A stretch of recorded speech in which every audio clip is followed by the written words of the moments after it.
Well, hello everyone. Welcome to another edition of One Plus One, your place for inconvenient truth telling and myth busting.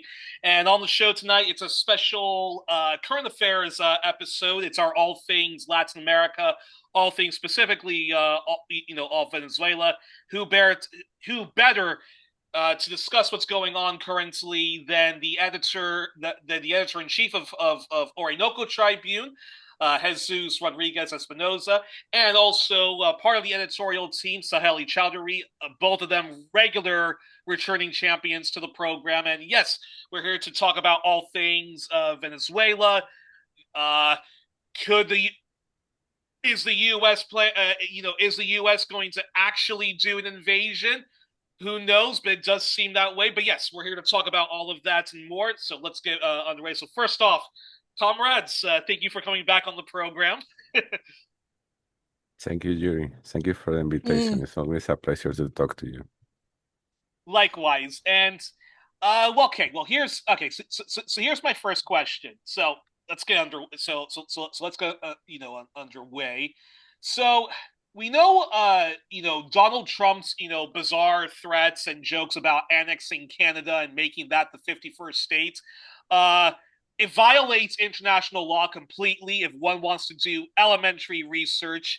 Jesus, your country has been having to deal with threats, monstrous economic terrorism, several sabotages, as well as assassination attempts on Nicolas Maduro's life.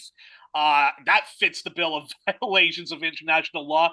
Talk to us about how Donald Trump's gross accusation that Nicolas Maduro or anyone in his government is involved in the illegal drug trade is not only just gross war propaganda, but that even to put a bounty on Nicolas Maduro, wanted, dead or alive, is an emphasis on gross violation of international law. I would like your response to that, followed by Saheli, before I get to my second question. Uh, I mean, as we were talking off cameras, this is a new evidence of U.S. unpolite imperialism. Exactly. Because you were mentioning how good between quotations were the Democrats that at least they notice like months in advance before an invasion or a killing, so they are more polite in the imperialist business. But yes, I mean it's the same thing. It's imperialism. I'm just joking, and what we have seen in recent weeks, maybe months, from the Trump administration towards Venezuela is kind of a good example of that. A good example of how imperialists work and how it might affect anyone. I mean, basically, since February, we began with this craziness of attacking on Venezuelan migrants in the U.S. That's like the precedent of the current situation, if you ask me. The most recent precedent, the most recent, and since then we have been facing this terrible aggression against Venezuelan migrants, which is an aggression against Venezuela in reality. And the fact that they sent like 252 Venezuelans to this concentration camp that Bukele has in El Salvador, Secot, is the name of that prison concentration camp, is a terrible example of what the gringos can do without any regard of international regulation, human rights, anything. Uh, and that is together with, I mean, that goes together with the kidnapping or abduction or forced separation of families and are currently, I believe, according to the last figure that I hear from President Maduro or Diosdado Cabello, our interior minister, we are talking about 70 something kids being in the U.S. separated from their mother and father. So it's something that is happening. Thankfully, due to a very admirable negotiation, diplomatic, approach from our government, from President Maduro, we were able to repatriate those 252 Venezuelans that were in El Salvador. Uh, and a few days after that, and I believe that that's this most recent raid against Venezuela is a consequence of that. I mean, our, the most recent consequence. I mean, but that somehow that negotiations, if you ask me, would jeopardize Marcos Rubio's authority between quotation. And I believe that in response and somehow President Trump tried to give darle un hueso, we say in Spanish, give something to Rubio in order to compensate for somehow betraying him, given Richard Renner, the Mhm. ambassador, the main negotiator of the U.S. with the Venezuelan government, and this victory. So that's somehow the most recent events, and after that, they began raising the bounty on President Maduro. That's the first thing that they did. Uh, uh, you have to say that Maduro has had that bounty since the first Trump's administration, I believe. It Yes, was yes. at $15 million. And then in January, they raised that bounty to $25 million. And a few weeks ago, in August, they raised it again to 50,000.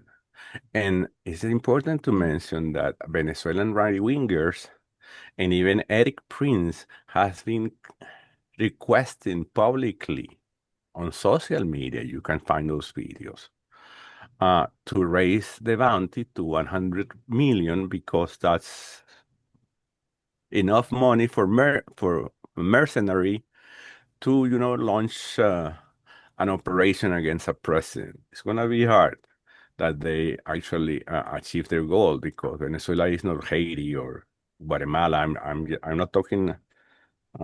I don't want to talk bad about those countries, but I mean we have been preparing ourselves for things like this through the years because the U.S. has been attacking Venezuela since the very moment Hugo Chavez took office.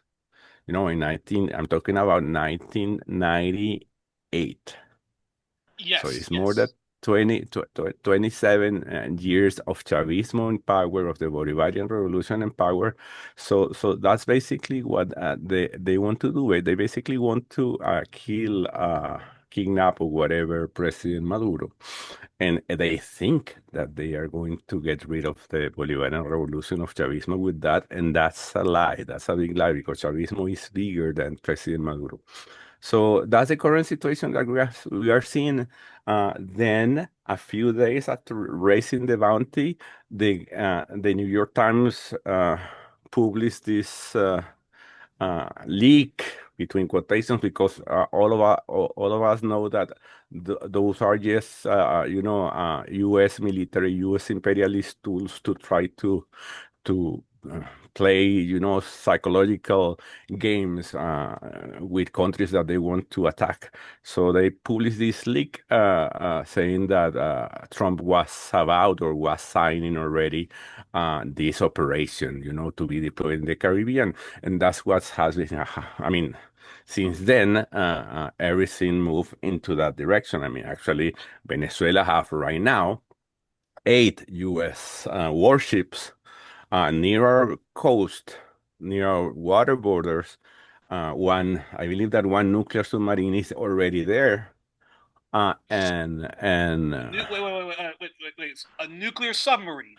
yes, Submarine that's carrying nuclear weapons. yes, yes, yes. Wow. Okay.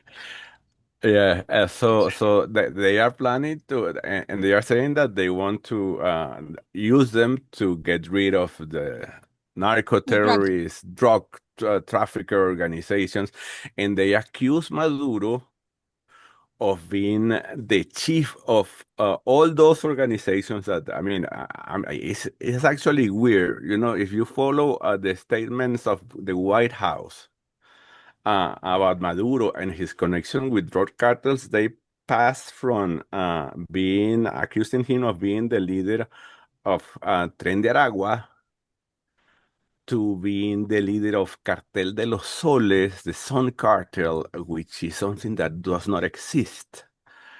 Uh, but right winger has been for years talking about this alleged Cartel de los Soles.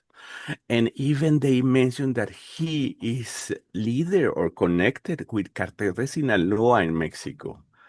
They use all this narrative to demonize President Maduro to have an excuse to get rid of him. So the most recent incident happened like I believe that it was on Monday or Tuesday that Yes. they strike this tiny boat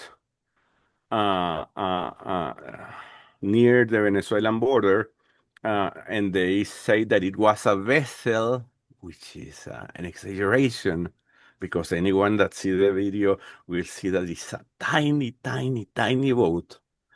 And they say that there were 11 people in that boat. And you see that video, even though it's a very bad video, and you don't see more than 6 or 7 people in that boat, and you see that it's a very small in the side of the boat that have something that looks like, you know, shipment, like like whatever drugs, or it might be gasoline or whatever, was very tiny. So and there are also a lot of complaints about the actual ¿cómo se dice? Factuality of the video. I mean, the Venezuelan communication minister actually said that it was an artificial intelligence created video. I'm not fan of that theory because it's very delicate. Uh, Actually, saying that you kill 11 people in international waters just out of the blue. I mean, that happened in the Middle East, and you know, in West uh, Asia, uh, and it's very common. And the gringos usually use the excuse of terrorism, and these guys want to plant a bomb here or there. But we are talking here about 11 souls that allegedly were in this boat, and no one knows who they were. No one knows if they were drug dealers or Venezuelan trying to migrate to Trinidad, which is allegedly the direction that boat was heading to. So it's a So, very complicated so, situation. And today and today, just to finish, we woke up with this Venezuelan, you know, F-16 flying nearby one of these U.S. ships, showing somehow uh, what is called strength, you know, in this geopolitical move. So these are the current events happening right now in Venezuela. that's crazy. So at the moment, we actually don't know about why that boat was there, what the circumstances of the people on the boat. We actually don't know, and until there's an investigation, we'll never know. But even then, what the hell is the U.S. to go to Venezuelan oceans or to international oceans nearby Venezuela, and to, without any evidence or anything like that, to shoot down a boat filled with 11, filled with 11 people. I mean, if that doesn't violate international law, I don't know what does anymore. I think it's just something that the West keeps making it up as it goes along. So, Helly, your response to that before I get to my other question. Okay, so the US does not care about international law, and interestingly, I mean, Marco Rubio said something like that, that we do not care what the UN says. He said about something else. He said about the fact that UN reports about the drug production, trafficking, manufacture, whatever. So Venezuela does not feature in any of those reports, either among the producing countries. It never featured among the producing countries, nor among the transit routes. So, I mean, Venezuela just does not feature anywhere in the drug reports of the no United Nations Office on Drug and Crime. So, however, Marco Rubio said in Ecuador, it was yesterday. So he is in Ecuador now. He went to Mexico and then he is in Ecuador about security, no, about US security. He is meeting the governments there and the presidents. And he claimed that UN does not know what it is talking about. So it is that, and we do not care about the UN. He said we do not care what the UN says, and it's not just about drugs. When he says we do not care about what the UN says, they do not mean about drugs. They also mean that we do not care about international law. It is not for us. So, and this the US has done multiple times without facing consequences. That is why it can, I mean, it believes that it can do whatever and get away with it. And in case of this, so when it announced, I mean, when Trump published this video and with the post that there were this boat filled with drugs, said that it carrying a great quantity of drugs, and then it has this video with a very small boat and with like 5 6 people, and it also claimed 11 people and drugs, and you will wonder how that was fitting in that place. However, it does not matter that the US has no evidence. It will just repeat it. I mean, the US has a huge media empire, so they will just repeat it until everyone believes it. So it's not like it has to be true. And of course, the US has been questioned that I mean, how did it find out? How did it determine to whom the boat belonged? How did it determine who the people were in the boat? How did it know that they were Venezuelan? How did they know that the boat was coming from Venezuela? Because it was in international waters. And initially, Trump claimed that it was headed to the US. Later, Marco Rubio says it was heading towards Trinidad, which is a migrant route. So instead of drugs, it could be migrants. It could even be, there is even a possibility, and this is very closely related to migration, the trafficking of people, because the trafficking of migrants also occurs. And this organization, Trump mentioned Tren de Aragua, which was never a drug cartel, which it never was. So it was a extortion organization and organized crime. Organized crime, I mean, drug trafficking is not the only organized crime in the world. There are many organized crimes in the world. It used to be an organized crime gang, and then it was broken up during 2020 to 23. The Venezuelan government had nationwide operations against all these gangs, and the Tren And de they were Aragua was broken into small pieces. and even then, not to minimize whatever crimes they've done, but No, no, no, no, no. they've never done the sort of horrific over the top violence that we see Mexican drug cartels or even the Colombian drug cartels do. First of all, they were never a drug cartel. First of all, Tren de Aragua was never a drug cartel. And secondly, it was like, if you compare to Cartel de Sinaloa, for example, which has a worldwide presence, Tren de Aragua does not have, never had that sort of reach, even in its heyday. And now it's broken up into small pieces. It's like here and there, maybe some of its members are outside, and they collaborate with other bigger organizations in other countries, especially in the US border with Mexico, to traffic migrants from Mexico into Venezuela. That was their work. So now creating like this myth of Tren de Aragua as a drug cartel comparable to Cartel de Sinaloa, for example, or any other famous cartels of Mexico, like doing that is Which the a U.S. sort of a manufacturing consent, to invade Venezuela. It is just manufacturing consent to invade Venezuela, so that when it really, when and if, no, not when, if it really does, I mean, now the things that it has, it's not for invasion. I mean, not maybe not enough for invasion, but definitely for destabilization.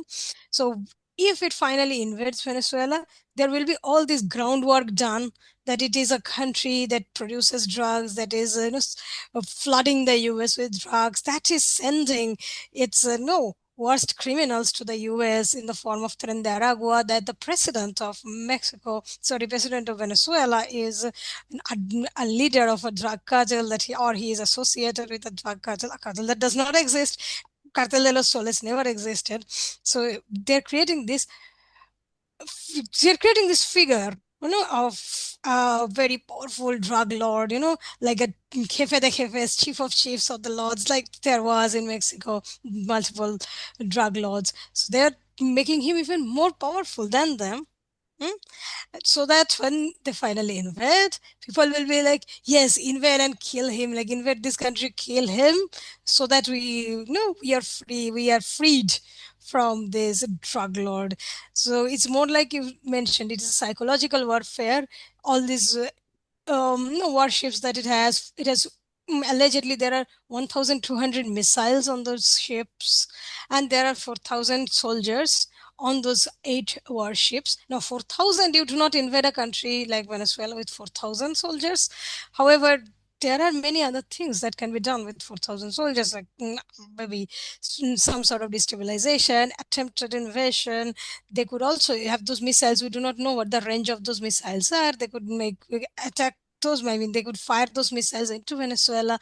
It's not like they cannot. And I mean, there is no need to minimize and the real risk of this sort of thing, because I say after the US attacked nuclear facilities in Iran, like nobody had ever attacked a nuclear facility before.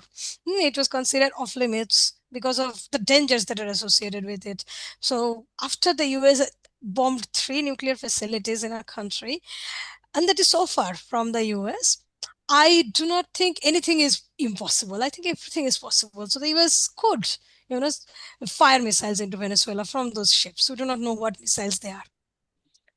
And That's now, true. Axel, go ahead. the U.S. mobilizing its Navy fleet and army nearby Venezuela. Can you both, starting with you, Jesus, then Saheli, can you both explain how that violates international law and the intimidation and, again, threats to another head of state? Explain how that violates Venezuela's sovereignty. I hate to do this, but let's do the stupid McCarthy game, regardless of whether one likes Maduro or not. But again, this sets a dangerous precedent of just organized lawlessness and bullying in international relations. Jesus, your response followed by Saheli. I mean, yes, I mean, the even the military, I mean, the threatening on using military threats against a country is banned by the United Nations Charter.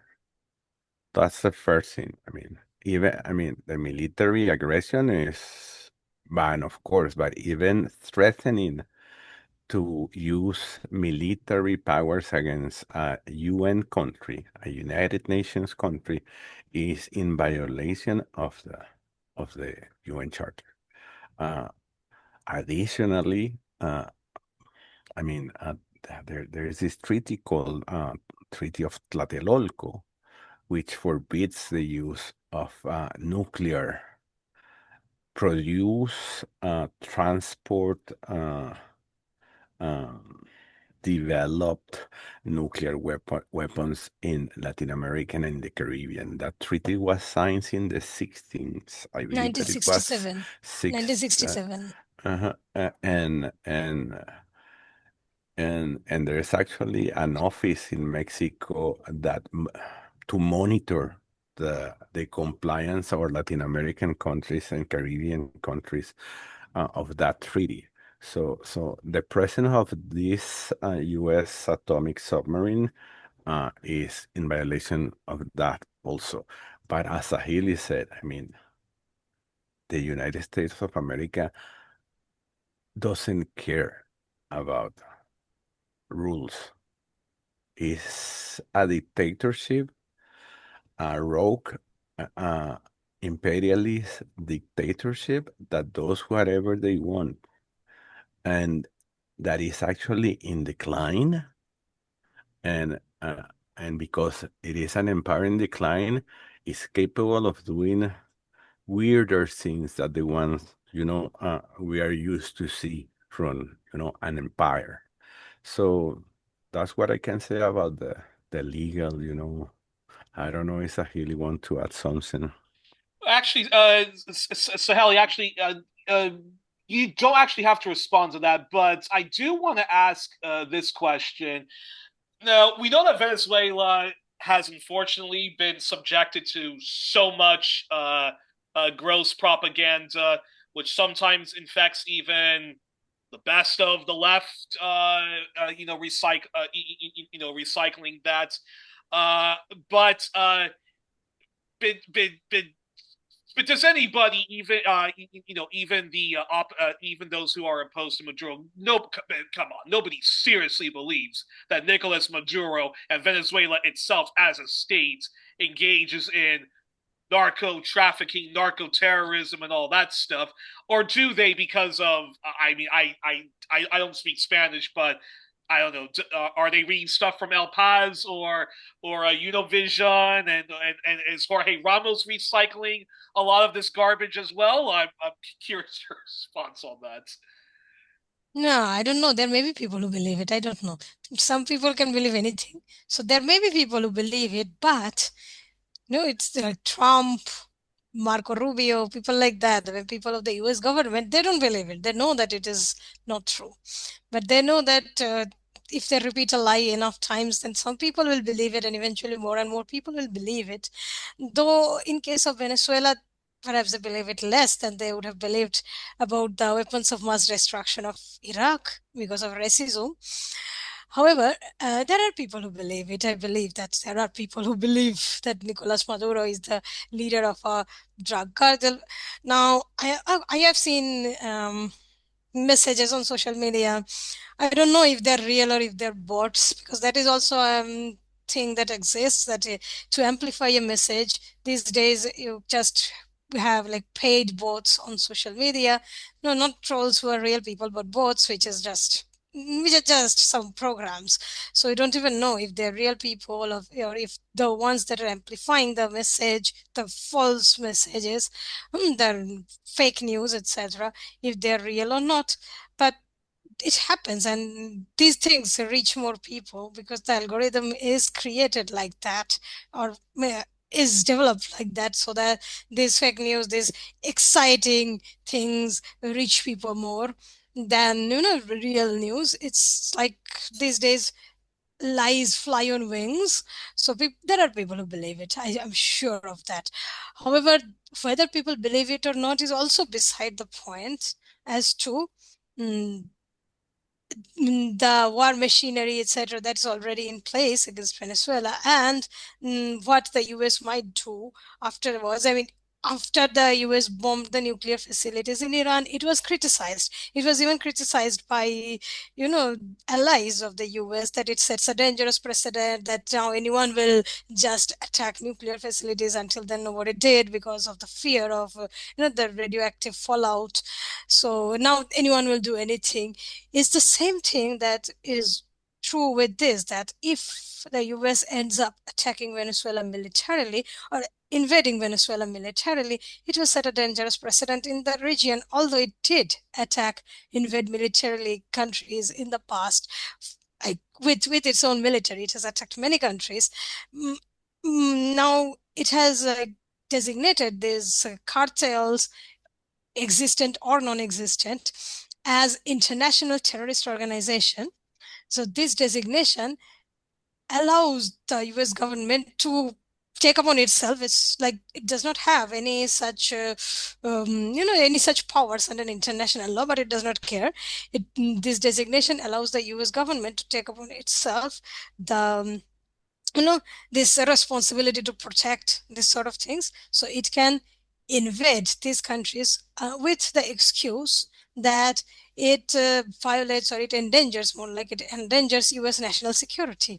And let's remember that Obama in 2015, the executive order that led to all these blockade and the invasion attempt in Venezuela.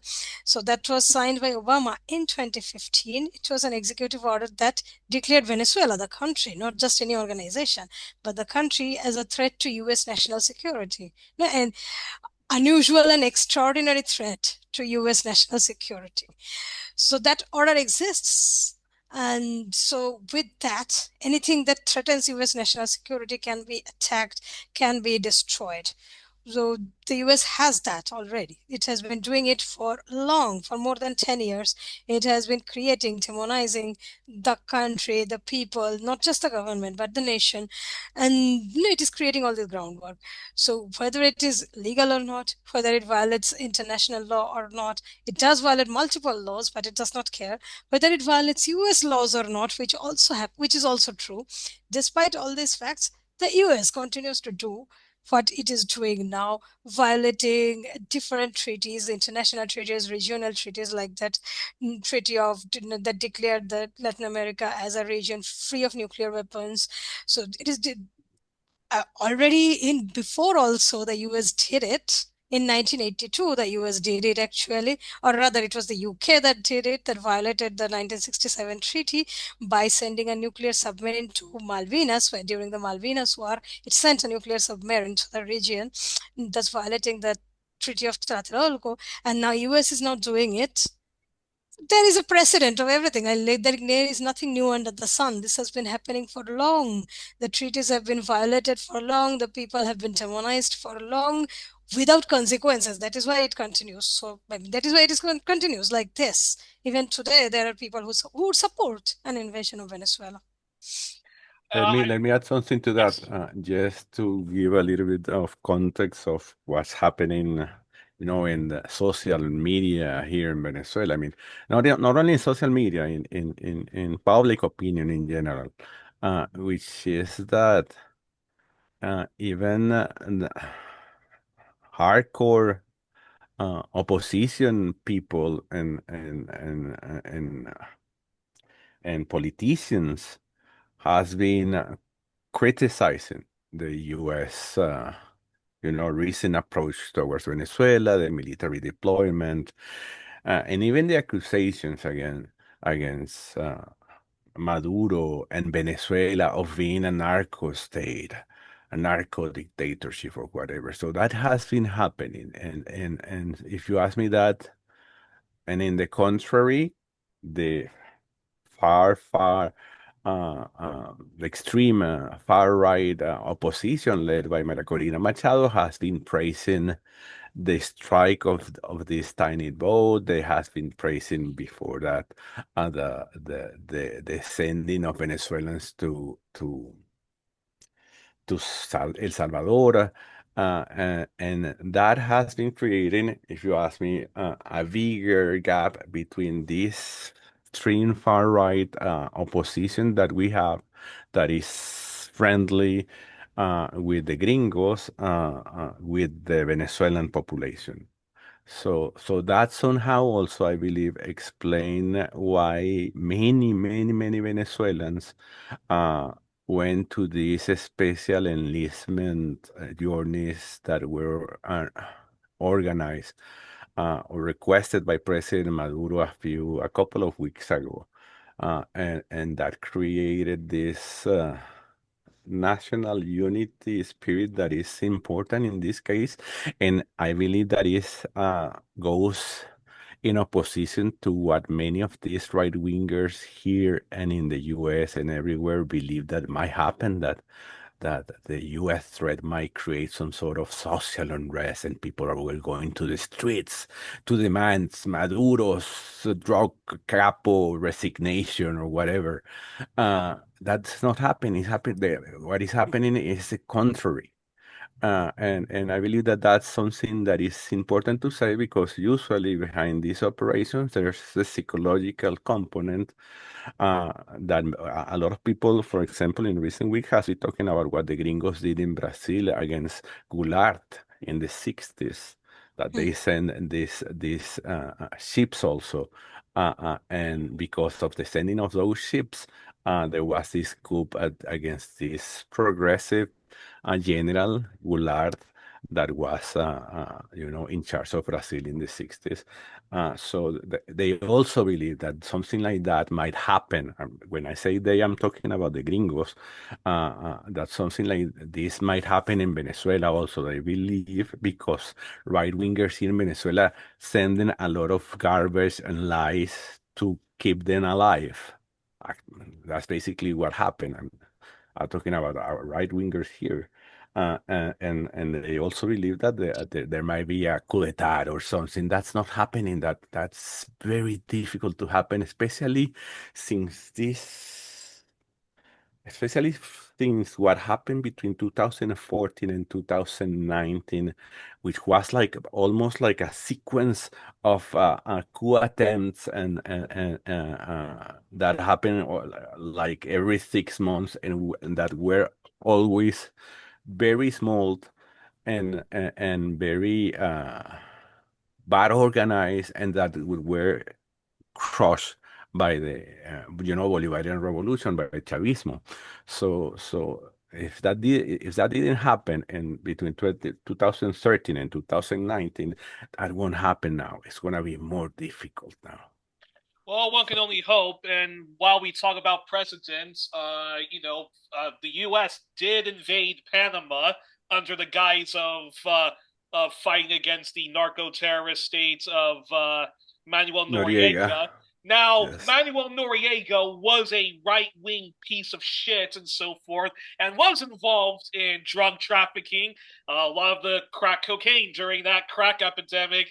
He was involved in that, and that was far right Nicaraguans, the Contras that was doing that. So it's not unprecedented that the U.S. invades a country that they claim is engaging, but of course that's engaged in narco trafficking. But of course, that's the big lie is Venezuela's not doing this. But even then, when the U.S. invaded Panama, that was a horrific act of terrorism in which the places that they bombed and the places that they sent their troops that massacred a lot of mostly unarmed civilians was mostly the very was mostly the very poor. The browner you were and the blacker you were and the more indigenous you were, you got the U.S.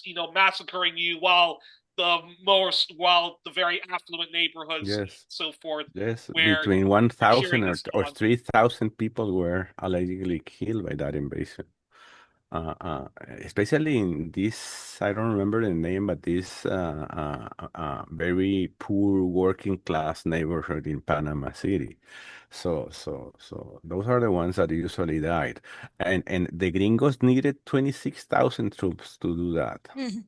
Disregarding the fact that they already had bases in Panama then. So right now we're talking about 4,500 troops, and a lot of specialists says that with that level, with that amount of troops, it's gonna be very hard for them to invade Venezuela.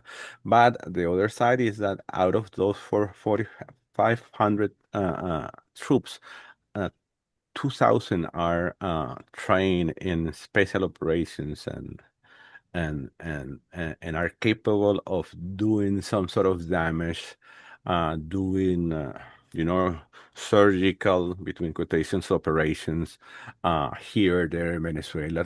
If you ask me, I believe that those surgical operations might be just basically trying to kill Chavista leadership, and maybe bombing one, because narco traffic is everywhere. There might be some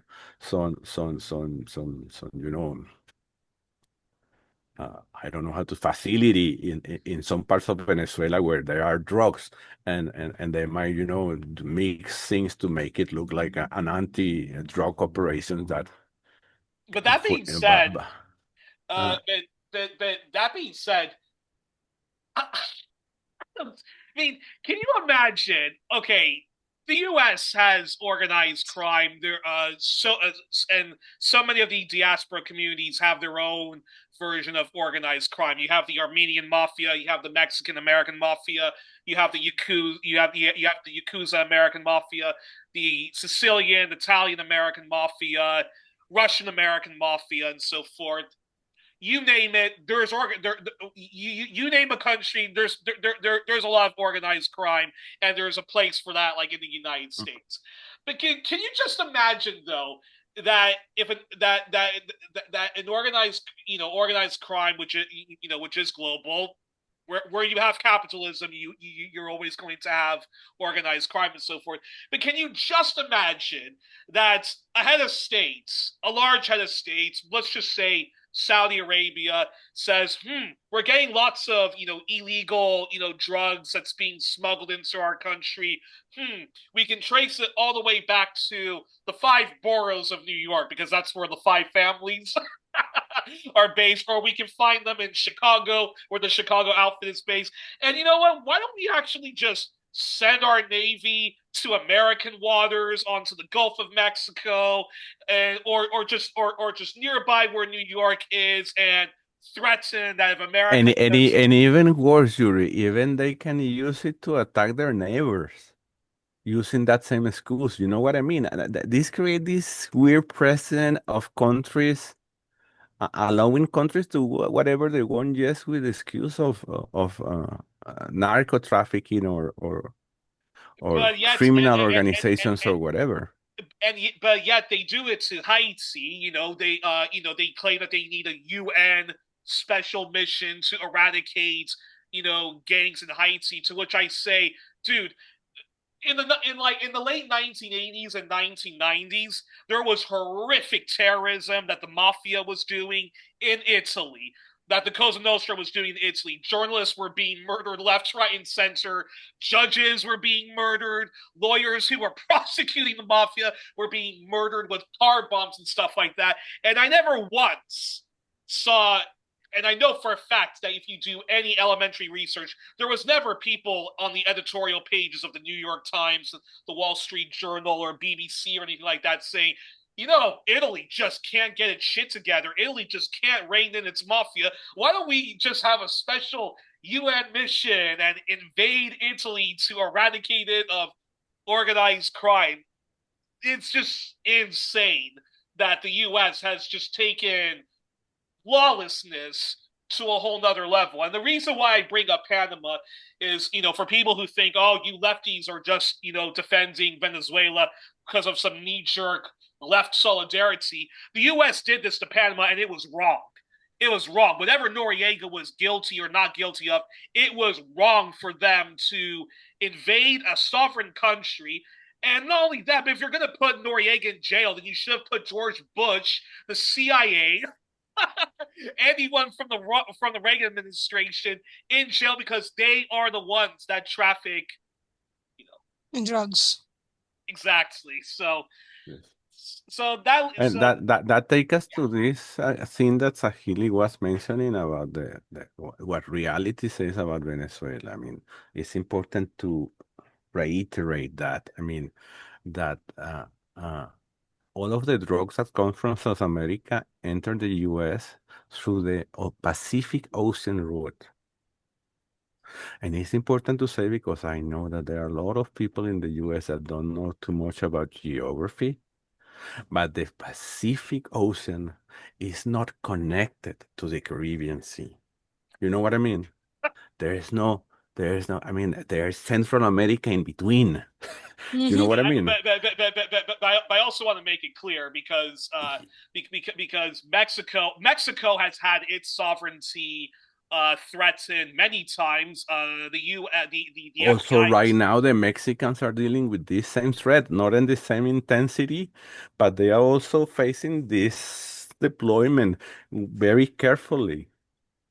Sorry for interrupting you, but remind me of that. That's true, but the points I'm trying to make is that, first of all, if there is okay, well, first of all, it's important. It's very, very, very important to emphasize this. There ain't no drug trafficking in Venezuela. That's the big lie. That is the. I mean, there's no drug trafficking like in any other country in the world, but that doesn't mean that we are a major actor in international drug trafficking. And the UN says that only through Venezuela passes 5% of the drug produced in South America that goes to Europe and to the US, which are the biggest markets. Exactly. But the big lie is that is that drug trafficking in Venezuela is very minimum. Nicolas Maduro is not what's his He name? doesn't need that. We have oil, we have gold, we have diamond, we have a lot of richness that doesn't, force us to go. There are some countries that doesn't have the levels of, natural resources that we have. That's something that people don't talk too much about, but that Yes, goes against also that. Yeah, and Maduro is not. He's not Pablo Escobar. he's and He's not Alvaro Uribe. He is not Alvaro Uribe. Let's talk about that. Exactly, It's a exactly. drug dealer and paramilitary guy who was the president of Colombia for 2 terms, and he was a very close ally. I mean, he was the closest ally of the US, still is probably the closest ally of the US in that region.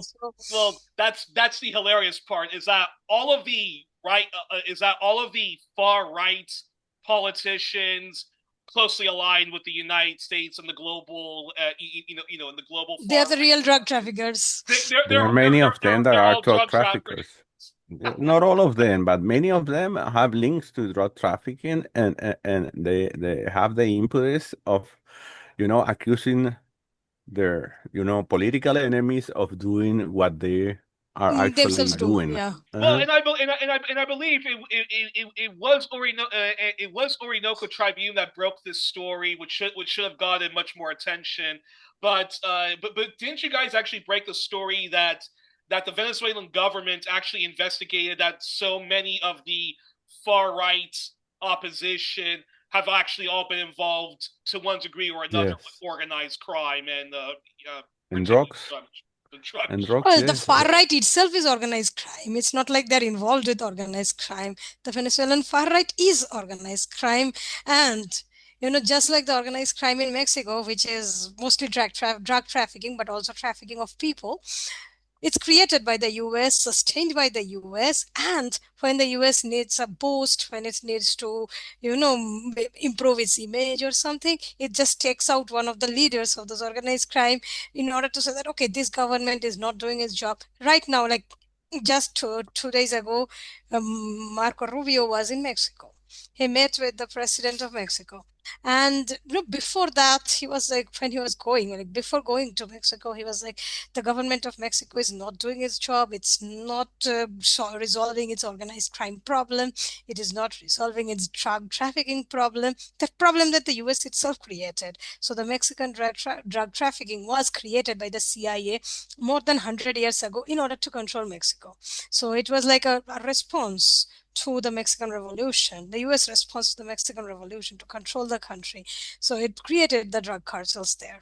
And the US itself is the market, it's the consumer. So it's not like, drug consumption exists in Mexico. It exists in very, very low level in Venezuela. It exists everywhere, but it's not like drug is consumed in Venezuela, for example, or in Mexico also. Like there are, of course, drug problems, but it's not like the consumption is an issue. It's mostly like production and transit. The US is the one that consumes, and it has an opioid. It had its crack epidemic. It had its opioid epidemic. Now it has a fentanyl epidemic, and the US government goes on blaming every other country in the world except itself for the problems that itself creates in its own country, in its own communities, and then like to control its own people because a drugged population is easier to control. And then it blames Mexico and wants Mexico to resolve the problem that US has created in US and in Mexico and elsewhere. And Marco Rubio, before going to Mexico, was claiming that just Marco Rubio, Trump, they were like, Sheinbaum is a good politician, but she's afraid of the drug cartels. While there is an operation going on in Sinaloa, the state of Sinaloa, where the cartel de Sinaloa is based, an operation has been going on since July. maybe from before that also, to take out, like to, do exactly what the Venezuelan government had done to Trinidad, to disperse it, to divide it into small pieces, to, to neutralize it.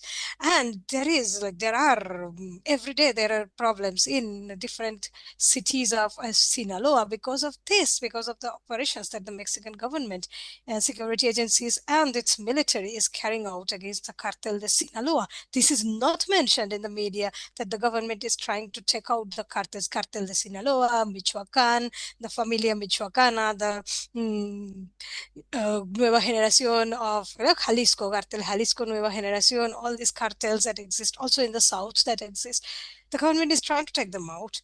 The cartels that are created, that are really international organizations by this point, created by the US, they get weapons from the US. They use US weapons. So where do they get it? Who gives it to them? Who sells these weapons to them? There is a case by the Mexican government in US courts against US gun manufacturers for sending weapons, like flooding Mexico with weapons. This is not mentioned in US media. So it's not like the problems were created by Mexico or by Venezuela or elsewhere. They're created by the US for its own markets. And Marco Rubio is now in Ecuador, or yesterday he was, and he shook hands, and sat smiling beside a real drug trafficker who is Novoa, Daniel Novoa, the president of Ecuador. So his company, like he is a businessman, has all these banana plantations, and he exports fruits to Europe. Well, 50% of the things that he exports to Europe are drugs. So currently, Ecuador is the biggest drug route, like the Pacific. Jesus said that drugs go to the US through the Pacific. Ecuador has the Pacific coast. The whole coastline of Ecuador is the Pacific. And from the ports of, whatever ports you can remember, but mostly Guayaquil, which is the largest port. And, it's a very ancient city also, like a nice city architect with a lot of wonderful architecture, but nobody cares about that now. It's only drugs. So through the ports of Guayaquil, drugs pass. They go into the US and they also go into Europe. Like the containers that go from Ecuador, the ports of Ecuador to Europe, transporting fruit, they're actually transporting drugs. Yet Marco Rubio, not just Marco Rubio, nobody mentions this because Ecuador is an ally. Ecuador, the US wants to reinstall its military bases in Ecuador, in the Galapagos Islands, which is a biodiversity hotspot, but they don't care about that. So they want, I mean, it's like they want the real, war on drugs is actually to appropriate the natural resources of each of these countries. Like the US will go into these countries, invade these countries, or, with the collusion of the governments, they will set up military bases and they will control the country, control its natural resources, and all the riches that the country has, while it does not care about the people of those countries. It's not like Ecuador. Ecuador also has a lot of oil. Ecuador also has a lot of all these minerals that Venezuela has. It's like the same region. So Colombia, Well, Colombia also has a lot of riches.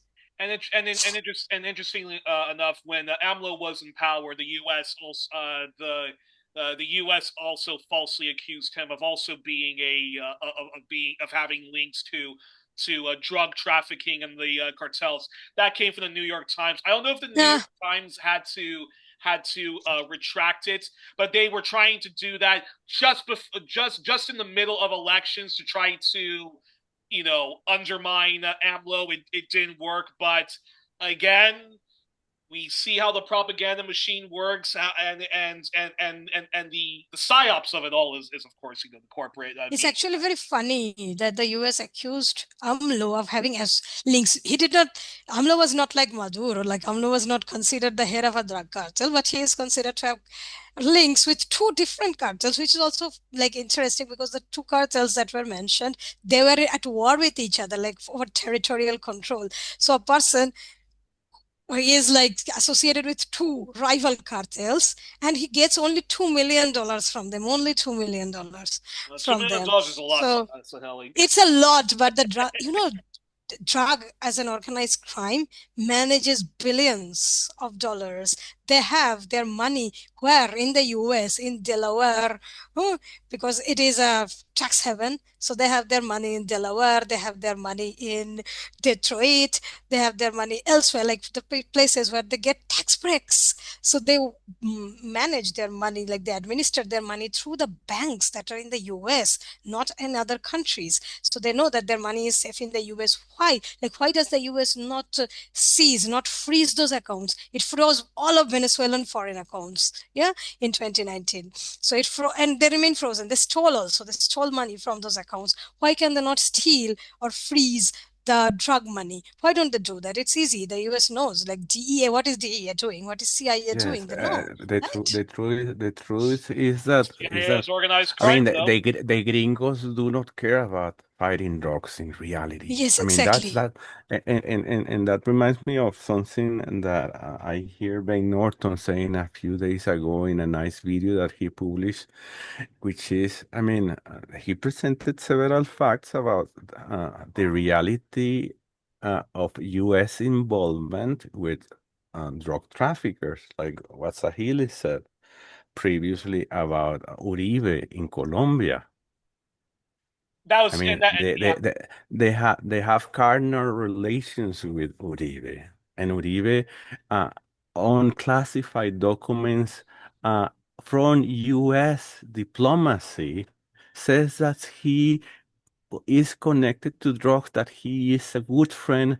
He was a good friend of this Pablo Escobar, Gaviria, the big capo of all times. Uh, uh, the same thing happened with Lobo in Honduras after the Mm. gringos kidnapped, because they took the president of Honduras, Zelaya, and they kidnapped him, the gringos themselves, and install a government that was there for a few years, and then they elected this Lobo that now is in jail for drug trafficking. I mean, the U.S.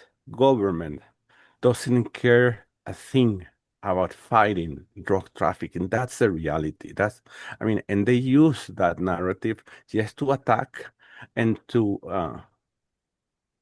instrumentalize their geopolitical interests. And that's basically it.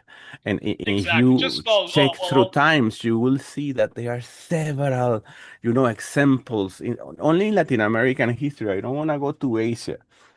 Because there should be also a lot of interest there, I mean, a lot of incidents there that clearly show how the U.S. government, the U.S. state, is embedded in these drug trafficking, international networks.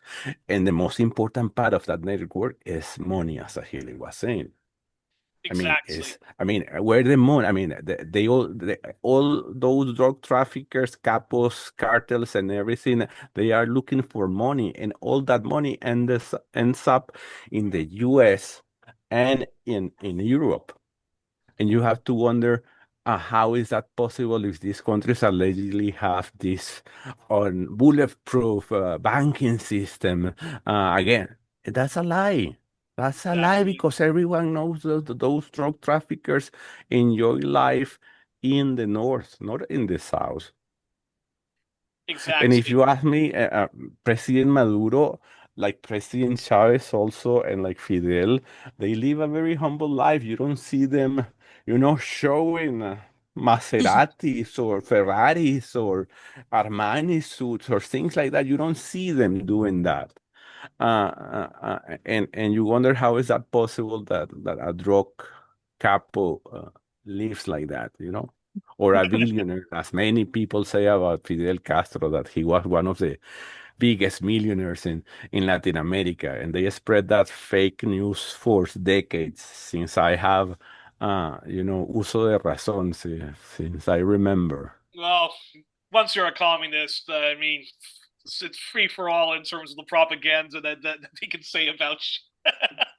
Yes. But that's a perfect segue to this question, which is Jesus. You already talked about in the beginning of the show the murder of those people on the boats, which we still don't really know the full answers. And so, what happened recently with the U.S. and Venezuela that also should cause international uproar. But is it only the left wing Latin American head of states that have expressed outrage, or have others in Africa, South Asia, West Asia, and elsewhere expressed outrage? And I ask that because, as both you and Saheli, should know, the EU and NATO members across Europe sadly are very much aligned with the U.S., Britain, Canada, and I believe Australia, New Zealand when it comes to hostility towards Venezuela. I'm curious your response to that. I mean, in terms of the deployment, many countries has expressed solidarity with Venezuela around the world. If you ask me outside Venezuela, I could say that China and Russia were among the first. Iran also that question and gives solidarity to Venezuela because of this U.S. military deployment. But there are several others. I don't remember right now. But the most recent, development about, solidarity, international solidarity in face of this, recent events is this letter that was published a few hours ago by Petro, the Colombian President Petro, which is a select between quotations because not all the members of select sign it, but this statement uh, uh, signed by most of countries in the region uh, uh, again, in support of reiterating that the region is a zone of peace and worrying about the U.S. military deployment. That letter was signed by all the 33 members of the LAC, but not, but you have to subtract 9 countries out of, actually, it was signed by 24 countries of the region. Interesting. And 9 countries didn't sign it. And you might have an idea if you follow Latin American politics of what those countries are. I'm talking about Argentina. I'm talking about Paraguay. I'm talking about Ecuador. I'm talking about Costa Rica. I'm talking about Jamaica. I'm talking about Guyana. I'm talking about Trinidad and Tobago. And I'm talking about Peru. I believe that That those is are the that 9. is 8. Uh, That takes it so to maybe 8. I'm So who missing was the one. ninth? Did Maybe I'm Chile missing sign one. it?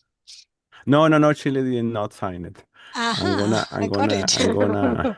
Although sadly Chile's not a good friend to Venezuela, not a good friend to I think the anti-imperialist cause. No, those are Argentina, Costa Rica, El Salvador, Ecuador, Guyana, Paraguay, Peru, Jamaica, and Trinidad and Tobago. I believe that those are the countries that I mentioned. 9 countries. El Salvador, you Yes. forgot. Yeah, El Salvador would not sign. Yes, I We knew forgot. that. That's true. We know that Yes. El Salvador would not sign it. So yeah. Yes. But So those that's are the countries that are, the puppets of the US in the region currently. So that's why they didn't sign it. A very basic, not very, ideologically motivated statement. It's a very plain statement, just, reaffirming our spirit of peace and worrying about, military presence. That's basically it. And if you don't sign those things, it's because you are a very warm U.S. lucky. Warm is the it's word. but, Gusano. but exactly. But Sally, what's been the response officially or even verbally? What's been the response of the EU? I'm specifically interested in the EU or any of the major EU NATO heads of states like Germany, France, or all been very There.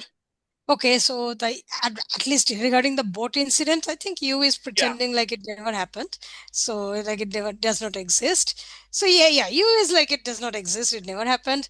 However, EU actually does not, I mean, EU, despite being lucky to the US, despite being very submissive to the US, it does not consider Venezuela a drug country. EU reports also does not, like, EU reports also do not feature Venezuela when it comes to drug trafficking or transit to Europe. So, in this regard, EU and the US diverge. So, they do not consider Venezuela with drugs. They are just, Actually, they, they let have me been going interrupt you there along. because I remember. Sorry, sorry. Hmm. It's interesting what you're saying because actually there's this news, tiny news that not too much, many people are talking about, but um, the government of the Netherlands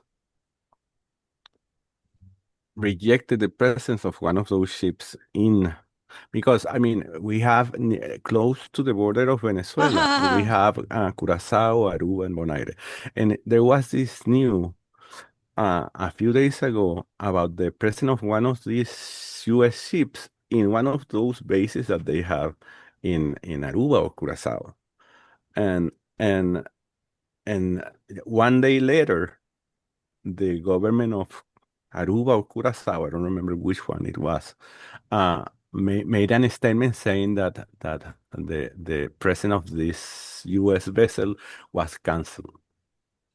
And then Ah, the foreign ministry of the Netherlands issue an statement in which they basically talk about being neutral in this current developments. You never know what is happening, but it makes, I mean, what Sahili was saying just remind me of that, and I Well, believe that is important. neutrality is better than supporting U.S. actions, but when the European heads of states also declare neutrality, that basically means like, well, the U.S. and is going to violate your It's sovereignty and like the international Swiss law, and we're not neutrality going that to give condemn all the the keep of the U.S. money of the Nazis. exactly. So, yeah, just in case somebody wonders what is Netherlands doing there. So, the Curacao, Bonaire, and Aruba, three islands that used to belong to Venezuela but are occupied by Netherlands since the middle of the 17th century. So, like, they are the overseas territory, I like how not you say. colony, I colony. like how you say used to belong to Venezuela. Now they're occupied by Dutch colonialists because some people from those countries would say we're proud to be part of the So those are like overseas territories, which is an euphemism for colony, exact. Dutch overseas territories. And there is, like Jesus said, there are US military bases in them because Netherlands is part of NATO, and so those are NATO bases there. And US military bases can host it, but they did not want to host those ships. So they are like saying, oh, probably because it violates their international waters also. It violates their, I mean, it violates Netherlands somehow. So that is why they are like, oh, we are neutral. But yeah, like you say, it's like the Swiss neutrality. We are neutral, but we are with the US. So if Venezuela is invaded, Netherlands does not care. As long as the US does not take Aruba, Bonaire, and Curacao, they are fine with everything. No, So no, it's like the That's true. Europe goes with the flow in these cases, goes with the flow, meaning goes with the US in these cases. However, it does not consider Venezuela a country associated with drugs. That's an important point that should also be said. yeah, but they're still, Yes. but they are still on record of being very hostile towards the Bolivarian revolution, and no, and there is no doubt that the Dutch oil companies would really love a piece of that scramble for Venezuela's fossil fuels and mining and so forth. And Yes. that's actually a perfect segue to that's a perfect segue to this question. So the Venezuelan army is pretty much on red alert, and the government is even asking its people to remain vigilant and mobilize themselves against a possible U.S. or U.S.-led invasion or proxy-led invasion. Uh, because we know your team at Orinoco Tribune, and you already mentioned his name from the get go, has been covering Erik Prince, the mass murderer of Baghdad and Iraq, who's been involved in dodgy imperial proxy operations in Haiti, Bolivia, and when there was a brief coup against the now former president of Bolivia, Louis Ache, Prince was very much involved in that, and Prince has been like a dark cloud, over Venezuela and so forth. Can you talk more about this? And if Venezuela is to be invaded by the U.S. with support, both secret or openly, diplomatically, by Europe, Canada, Australia, New Zealand, Israel, etc. Uh, we can't make predictions, but just describe how horrific such an action would be on Venezuela. Saheli, your response followed by Jesus. um, how horrific would a US invasion would be? Well, we have like examples of how horrific US invasions are. You mentioned Iraq. And nowadays, what the US does is it does more like a proxy war, or more like not just proxy, it's like it delegates its wars to mercenaries like Erik Prince. So, Erik Prince is the brother of what is the woman's name? Erik Prince is the brother of, I think, Betsy DeVos, her name is. So, Yeah, the Yes, education yeah, yes, yeah. secretary. yeah. So he is the brother of Betsy DeVos. So he's within the, close circle of the US government, not just, a mercenary boss. So yeah, he's one of those couples, but of not of drugs, but of military. And these organizations, like this sort of security organization, they said they're private security organizations. They have already tried to do, like in Venezuela, they have tried to invade Venezuela. They did it in 2020. So in May 2020, they did try to invade Venezuela. And Erik Prince was not there, but it was this company called Silver Corp that did try. Of course, it was neutralized, and they were like captured by fishing communities in the coast from where they tried to do it. So that fact that Erik Prince has been going on for more than a year asking for $100 million so that he can get weapons and enough mercenaries to flood Venezuela, with which to invade Venezuela, it's and that I would say that the threat exists. I would not say that it does not. It has a precedent, and Erik Prince is currently doing the same in Haiti, so he can do it in Venezuela. It's not like he cannot. Like he might try to. There is this like there is Colombia, of course, a very real threat that exists. I'm not saying that Petro is a threat, but Colombia is not just a government. The government of Colombia is not really the one that is in power over most of the country. There are regions that the government of Colombia cannot control. It's the border regions and other regions that drugs and other organized crime gangs control.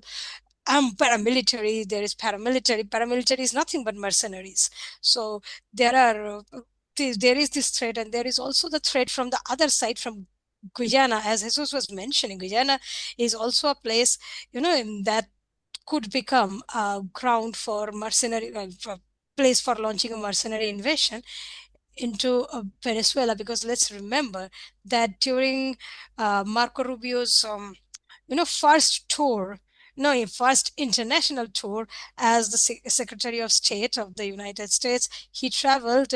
Guyana was one of the countries to which he traveled, and there he said that if something bad happens to you, we are a friend. We consider that the bad thing has happened to us. We are going to give you information if somebody is trying to invade you. Of course, he was not naming Venezuela, but it was that. So there is, for more than since 2022, there is also this rhetoric, this narrative against Venezuela, that Venezuela will invade Guyana because it claims the Essequibo. It has claimed the Essequibo forever. It's not today, but the saying has been like that escalation, that there has been an escalation in this regard coming from ExxonMobil, from the US, with using Guyana as a proxy. So there is also the very real possibility of a mercerization of the Essequibo dispute from the land, like from the Guyanese territory. ExxonMobil has violated Venezuelan, international waters or disputed waters many times. It is like extracting oil from the disputed waters. So, and ExxonMobil, I think I mentioned it before also, ExxonMobil is not just any multinational company. It is an armed branch of the US government. So it's an armed oil branch of the US government. So there is also the possibility that all this together, like there can be I think it's called a pincer. So there is like a pincers trying to corner Venezuela from from two sides, at least not all, from two sides, and they might try to use any of these fronts to try to invade Venezuela through mercenaries. And mercenaries, they at least one would imagine that you can hold a state responsible if it invades. If a mercenary organization invades, who are you going to hold responsible? Like, who is the responsible? Who are you going to, like, where are you going to take these cases? I don't know where these cases can be taken. If there is, I mean, there are provisions within international law, definitely, like mercenaries, for example, do not get the prisoner of war status and all these things. But apart from that, uh, the criminality of these military organizations, which are branches of the U.S. government, U.S. military, but pretending to be private. So the private branches of the U.S. military, they are developing at a pace that is much faster than the international law is not keeping pace with it. So I am very like I'm sure that the US with 4,000 or 4,500 soldiers will not invade Venezuela. If it does, I mean, they cannot. I mean, they cannot succeed. They know that so they will not invade with 4,000, only 4,000. But they have other things. They have missiles. They have bombers. They have all these things. They can do a lot of damage. Like they have been. They did not go into like they did not do a troop for like troops on the ground in Iran, but they did a lot of damage in Iran multiple times. Hmm? So they really invaded Iraq and did horrific damage. They invaded ID and did horrific damage. So even if it drops bombs or something, it will be about damage to Venezuela definitely, and it is a blockaded country, so it will be difficult to sustain. I mean, perhaps Venezuela will not fall, but it will sustain the damage, and it will be a lot of damage, and it will be poor people. Hmm? Like that happened in Panama. It will be poor people who will pay the price, not Maria Corina Machado. I had Yes, to. I yes, yes, I just want to add a few things in relation to our, you know, the decisions taken by the leadership of Chavismo in relations to this threat. And I believe that the first things that President Maduro did was calling for this, what I mentioned before, special enlistment for the Bolivarian militia. So he said, like I believe that 2.5 weeks ago, that we were going to have this Saturday and Sunday enlistment campaign in squares around the country, and a lot of people show up.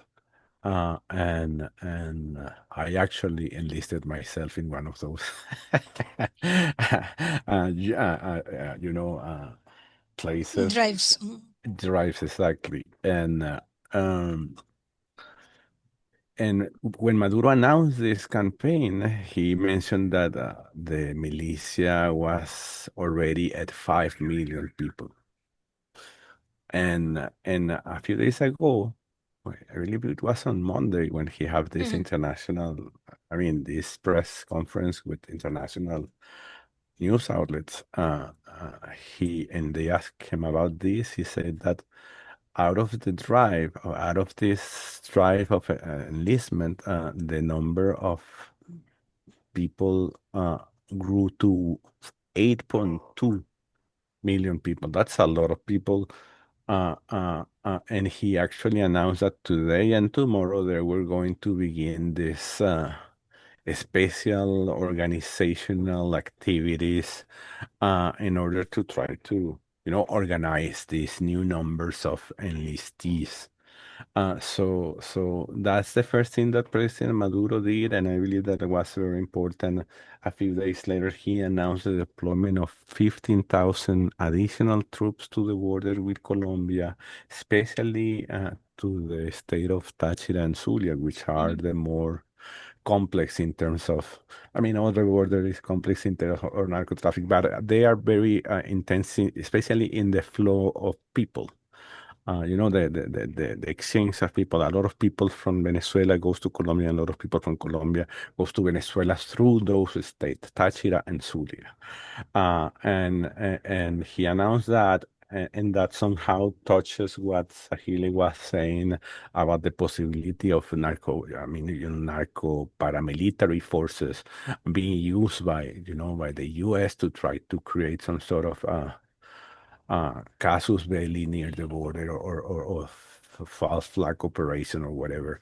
So a few days later, President Petro in Colombia did the same. He announced the mobilization of additional troops to the same territory, and that's very important because it shows coordination between the Venezuelan and the Colombian government, and it shows that the Colombian government won't put it too easy for that scenario to happen. What else the Venezuelan government did? Also, President Maduro announced that this militia is going to be connected to the communal system in Venezuela, to the communes, in order to root it into. I mean, I don't know how to say it. Root the process to the reality of the Venezuelan communes and the communal power, and something that the Venezuelan government has been, doing for years. So I believe that is a nice idea, and I hope that it works. And and then that you see all this military deployment and extra vigilance especially in the coastal areas of Venezuela with ships and airplanes, guarding in a more intense way the borders, the coastal borders of Venezuela. So I believe that those are the things that the Venezuelan government has been doing, at least visibly. A lot of those things are done in darkness for obvious reasons, but Venezuela has been considered, even by its haters, of being one of the countries with the biggest and most capable military in the region. Of course, that's nothing in comparison with the U.S., capabilities, but at least it says something. At least it says that we have some muscles to give some sort of headaches if the gringos wants to do something, thinking that we don't have anything here to defend ourselves. We have important U.S. Military equipment, but we also have important Russian military and Chinese military equipment. We have the S-13 missile systems that are Russians and are one of the best allegedly in the world. And that give us some response capabilities to counter strikes and But before, air attacks and things like that. but before I get to my last question, uh, Venezuela, Chavez, we all remember the coup against Hugo Chavez and how he was restored back into power very quickly because the people from the barrios and all over Venezuela, not just Caracas, all came mobilized on the capital to demand that Hugo Chavez be restored into power.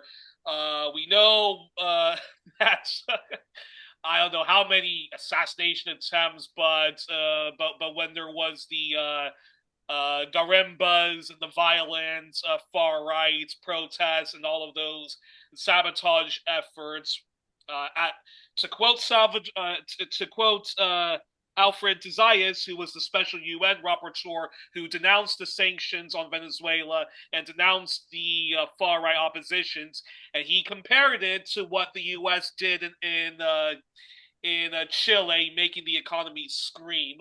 So that being said, if the U.S. was to invade again, uh, would we see would we see an armed resistance to it, or a mostly non-violent resistance, or a combination of both if the U.S.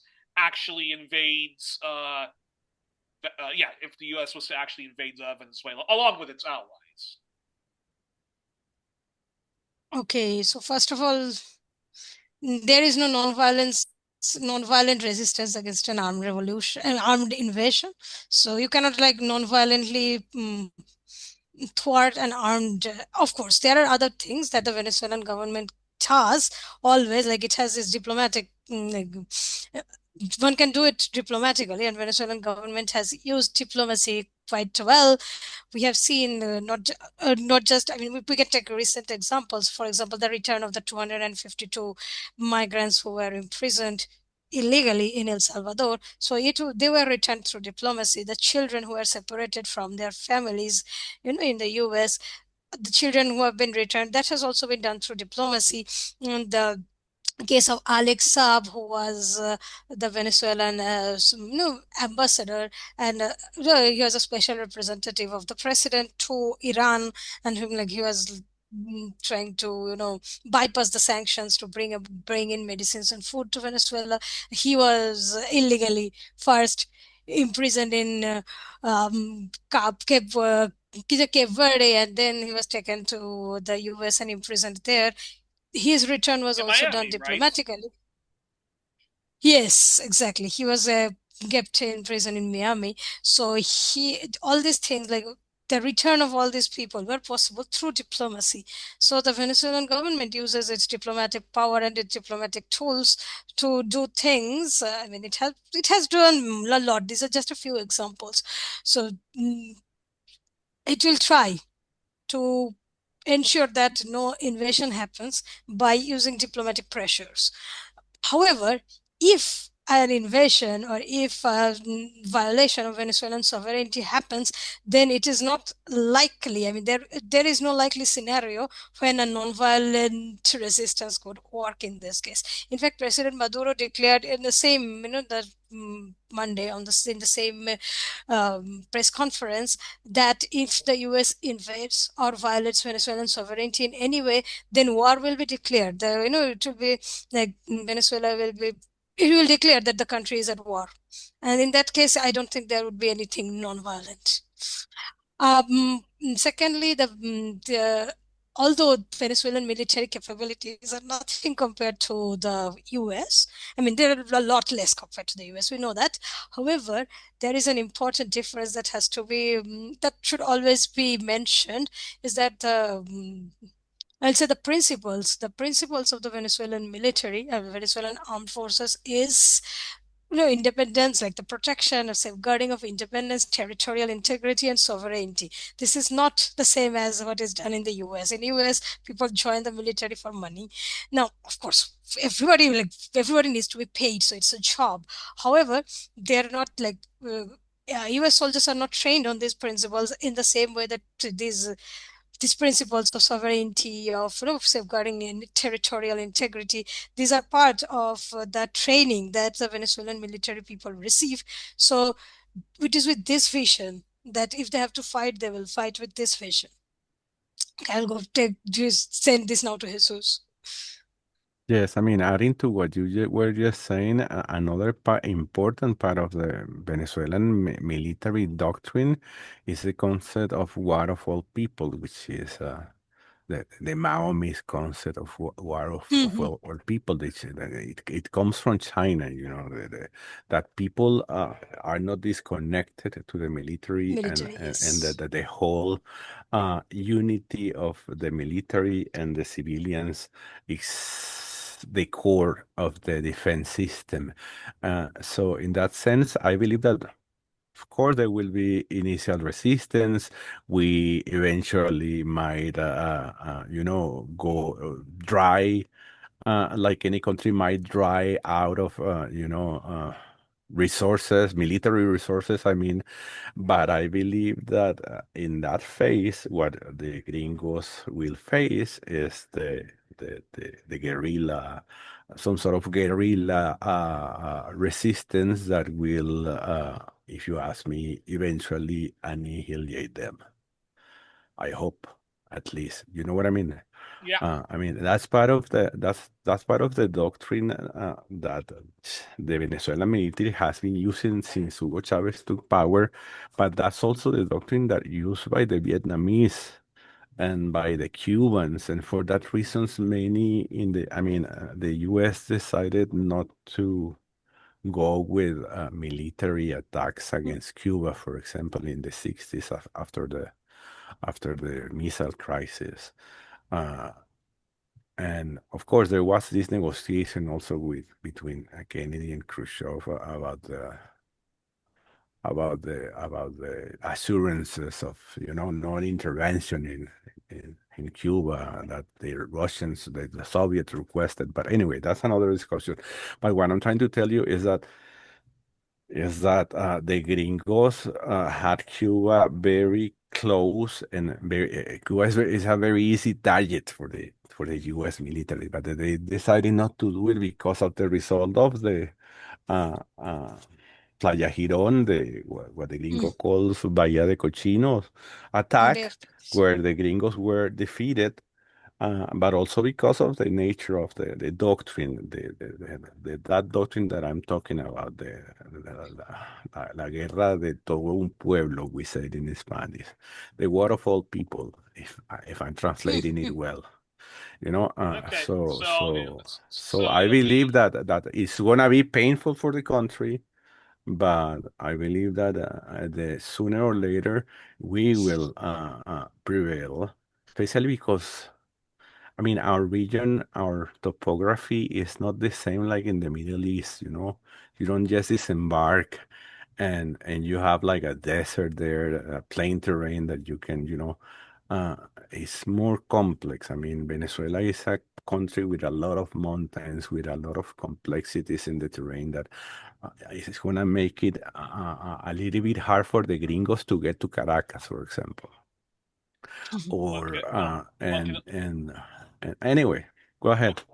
no, I was just going to say one can only hope, and that sounds like heaven forbid an invasion takes place, but if an invasion takes place, and I do think we need to be ready for that, and we already mentally need to prepare for that.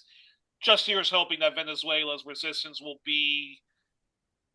give the will give the evil empire a very good a very good Fight. resistance, just like Yes. when just like when Syria faced down the evil empire. Syria sadly lost in the end, but it was quite a long resistance before you know. Yes, and I forgot to mention the international, the regional also implications of a military incursion like the ones that we are talking about. From Colombia, we also have a lot of Chavistas in Colombia. We have a lot of paramilitary right wingers, mercenaries, but also we have a lot of supporters of Chavismo in Colombia and all over the region. That I'm pretty sure if something of this magnitude happens, are going to support Venezuela too. Yeah, here's hoping, definitely. Okay, so my last question is this: so we live. Sadly, I remember having a conversation with my friend Chris on the Eclectic Radical, and I said to Chris that we live sadly in a right wing world and in a right wing universe. So while we saw and we still are seeing mass mobilization against the Israeli genocide against the indigenous Gazan people of historic Palestine, and some protests against Israel and Western action against what they did in Iran and Lebanon. And in Iran, but now in Iran, there still are people who were expressing bizarrely their opposition to the Islamic Republic, but then claiming that they don't want to see a Western Israeli invasion, which I think undermines the anti-imperialist position. And I'm afraid I see the anti-imperialist movement, apart from some wonderful honorable exceptions and voices, I'm afraid that we see a movement which is still quite weak and fragmented. Do you share the same sentiment when it comes to Venezuela? And if the answer is no, please share why. And do you think and hope that we will see mass mobilization, even if it's small? It's still something that we should celebrate and that we just need to build on regarding Venezuela. Saheli, I'm curious. I'm curious your response, followed by Jesus, and then we'll close. Actually, the mass mobilization in support of Venezuela are not small. I mean, they have Okay. been growing. Yeah, they have been growing, and I am pleasantly surprised, I would say, because in 2019 or 2020, 2021, it was not as big. But of course, at that time, the propaganda war was at its peak against Venezuela. And I used to wonder why are there people who support Cuba but not Venezuela when they are like very similar? They have lots of similarities and like similar reasons for supporting both. However, for example, it was not this Sunday, but the Sunday before that, there was a Global Day of Solidarity with Venezuela. So that, yes, and there was in your own city, there was mobilizations in your own city also. Hmm, You You, in yes, Brussels. near in Brussels, at the God damn, place where the I'm always every I'm always missing these great days of mobilizations when they happen in Brussels. I don't know why that happens, but anywho, language anyway, will do that to so you. it was at the Bolivar statue of the picture that you shared with me. So it was exactly at that place that it happened, and it happened all over Europe, like in other places also, of course. But it is expected that there would be mobilizations in Africa, or there will be mobilizations in Asia. Definitely, there will be mobilizations in the countries surrounding Venezuela. But there are also mobilizations in US and in Europe, and in support of Venezuela, including is it Brussels, no, which is the heart of the European Union, no, which the European Union Parliament is there, and And then NATO, yeah. there were like everywhere in Italy, in Spain, many in Spain, in Portugal, in other countries, in Eastern Europe, no, in Poland, in Hungary, Romania, like these places also there were mobilizations in support of Venezuela. So it's not like people are not paying attention. They are. Mm. And they know that people have, in Europe, they're facing problems, they're facing issues, and they know that any war does not really improve anyone's lives. They're experiencing it now. They may have forgotten their lessons from the Second World War, but they are remembering them now. And like Jesus mentioned, there are many people who support Chavismo in Latin America, including in the countries that have right-wing governments, like including in Ecuador, definitely. They could not have forgotten the friendship that they had during, the first pink tide.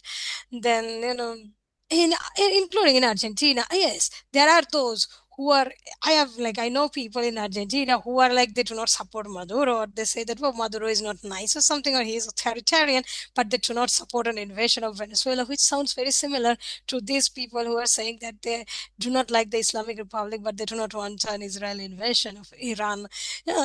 This sort of sentiments exist, but despite these sentiments of Maduro authoritarian, but we support the Venezuelan people.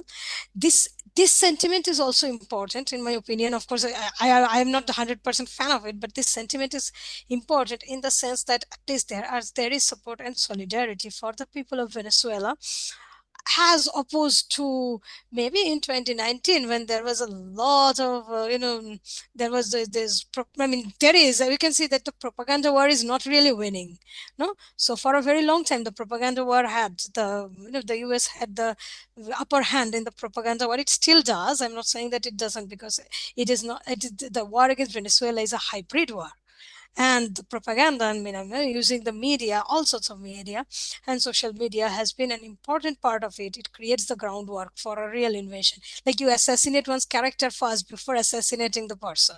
So it's the same way that you assassinate the character of a nation before attacking the nation. So I mean, that war has been going on for long, for a quarter of a century. No, not just 2019, for a quarter of a century. And even then, when you see these expressions of solidarity, you realize that the propaganda war is not winning. That there are people, there are the real news, reality is seeping in through gaps in the propaganda and reaching people even in Brussels.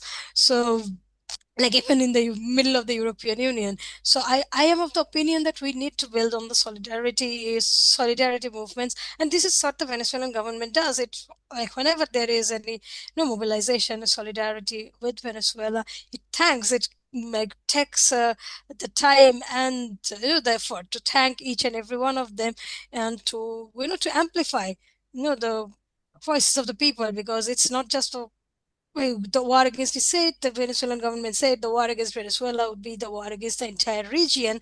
And you have the government of Mexico saying the same thing.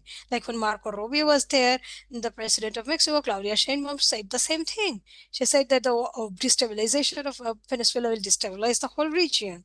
So it's like there are governments also in the region, left-wing governments, definitely. But and this sort of message, like Claudia Sheinbaum is probably the most popular head of state, at the moment. So when a person like that says this thing, it reaches a lot of people. And Mexico is a huge country with a huge population. And there are other people also who listen to what the president of Mexico is saying. They pay attention, even if they do not like her, even if they are not her supporters. So this sort of message goes to a lot of people, to millions of people actually. And I think that these are the things that are Venezuela's tools in the propaganda war. Like you have to be there. You have to give that fight. You are not just fighting in no terms of military. You are not just fighting. You're also fighting in terms of diplomacy and definitely fighting in terms of media. And when we have this solidarity with the global solidarity, international solidarity, I would say that it is something that we definitely need to value. It's important. Wow, that's great. Jesus, and anything you'd like to add to that? And it sounds to me this kind of as Saheli was giving this optimistic news, I think that kind of reminds me of when you were in Spain. You were in Barcelona, and you met with some Venezuela solidarity folks there, and some Latin America solidarity folks there. You gave your presentation to them in Spanish, and you said that the audience was actually quite receptive and so forth, and there actually was a warm reception. So I'm guessing whatever anti-war movement, anti-imperialist movement, Latin American solidarity movement, which I'm not aware of because of all of the different language barriers in Europe, and I'm not even fluent in French and such. But it sounds to me as if something good is happening. Yeah. Anything else you want to add to what Saheli was saying? Oh, I think you're muted. Sorry. Yes, I muted myself and I Oh. forgot. Sorry. I believe that solidarity is important. I believe that solidarity has been shown reactivated in recent days, as Haley mentioned. I believe that we need to do better and try to improve that level of solidarity and the commitment and the activism, either in the streets or online. And that somehow connects also with what Sahili says about, doing the fight in the media. And that's part of the work that we do in Orinoco Tribune. And I believe that this positive response towards Venezuela that we have seen in recent weeks is a mix of several things.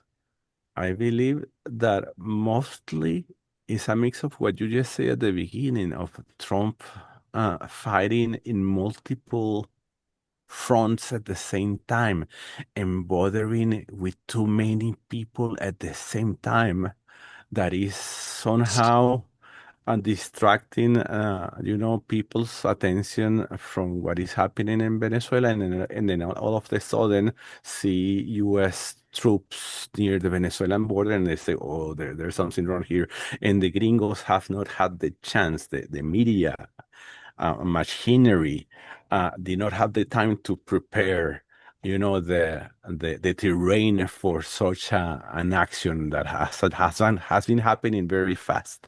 So that's one thing, and the other thing is that something that we in Orinoco Tribune discussed a few days ago, which is this some sort of alignment between the Venezuelan narrative against this, U.S. military deployment that somehow aligns a little bit in several points with mainstream narrative, which is very liberal, and many of them are very anti-Trump, and they are questioning this deployment in ways that we in Venezuela haven't seen before.